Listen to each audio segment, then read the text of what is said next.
बोले श्री रामचंद्र भगवान की जय। राम विरह सागर मह भरत मगन मन होत।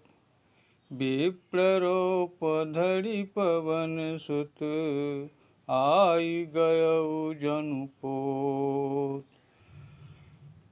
श्री रामचंद्र जी के विरह रूपी समुद्र जाहि में भरत जी के मन डूबि रहल छलनि। ओहि समय में पवन पुत्र हनुमान जी ब्रह्माक रूप धारण कऽ कऽ ब्राह्मणक रूप धारण कऽ कऽ एहि प्रकार से अयला जेना डूबय से बचावे के लेल कोनो नाव आबि गेल हुए।